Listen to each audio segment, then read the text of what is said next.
Alright guys, some more PickEms now.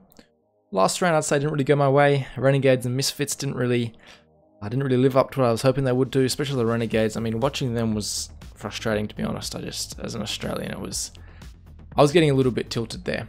FaZe, obviously I lost points because I didn't actually go 3-0, so I get no points at all. And QBF, I mean, who could have expected them to actually qualify? Admittedly, they had an insanely easy run. But I mean, they made it. I mean, what else can you say? We're going to see them at the next qualifier. They're locked into that as well. So props to them. I don't think they'll really go much further, but they definitely did a good job. So I lost points there. Moving on to this round now. I actually think this one's quite interesting. I think there's a lot of potential here for many things to happen. But to start off with, I'm going to just lock in SK Gaming. I think probably the favourites coming to this major. Interestingly, you've noticed I haven't put them as 3-0. That's because, I don't know, I feel like maybe they could get upset. I think I'd probably pick them to go 3-0 as well, except the other team I have in mind, but, you know, predictions never really go your way anyway.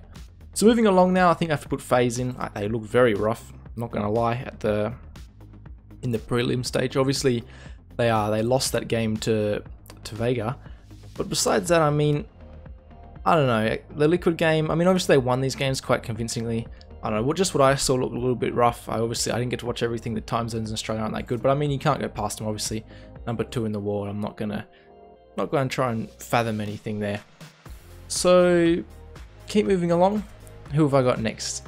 A lot of teams, a lot of potential. G2, bit of an up and down. Fnatic, obviously. Cloud9. These are all teams right up here. NIP, obviously, the one outline missing. Astralis is still here. But I think the team I'm going to go for is G2. I think their skill ceiling's too big, and they look pretty good in these qualifiers, as you're all aware. I mean, I'm sure most of you have watched. That's not what I was looking for, the logo. But Vega obviously surprised. I'd say they're almost a poor man's G2. Maybe not quite as random. Obviously less structure, but I mean they were sharp players. I'm not gonna lie about that. I don't know if I just forgotten about them from the last time, but they definitely impressed. But you said they relatively comfortable. I think you're gonna have to put them in. They definitely have the skill and the talent to go forward. Continuing to move forward now, I'm gonna have to put in Fnatic. Interestingly, I didn't realize they'd build up at number 6.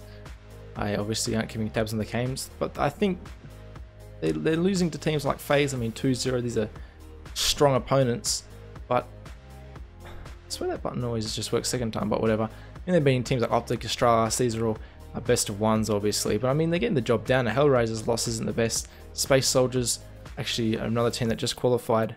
But I don't know, we haven't really seen them actually versus a whole lot of top-end opponents, so that's why I'm a little bit surprised they're all the way up at number 6.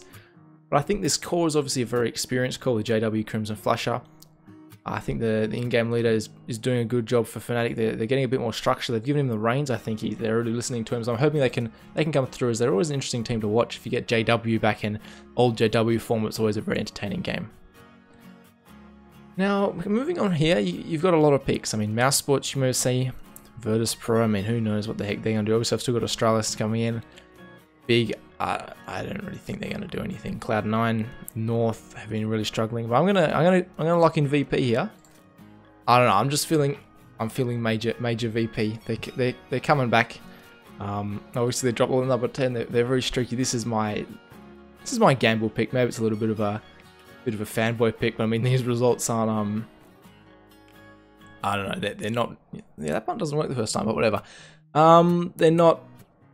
They're not looking good, are they? I mean, look at this. Beat 16-7 FaZe. That's all you need to know.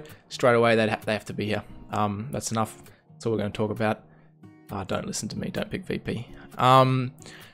Keep going along now. I've got 2 spots left. Or 3, I guess, including the 3-0.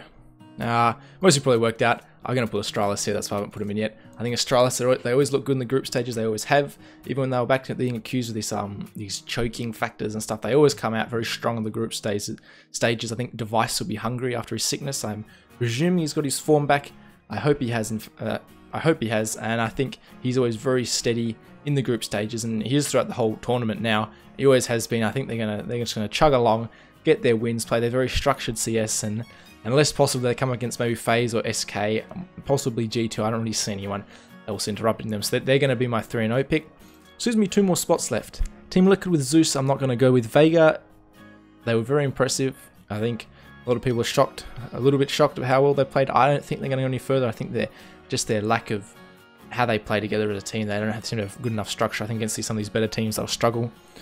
Cloud9, Space Soldiers, Mouse, and North, I'd say my picks. Gambit, I'm actually going to rule out here. This is a team that could definitely qualify. Obviously won the last major.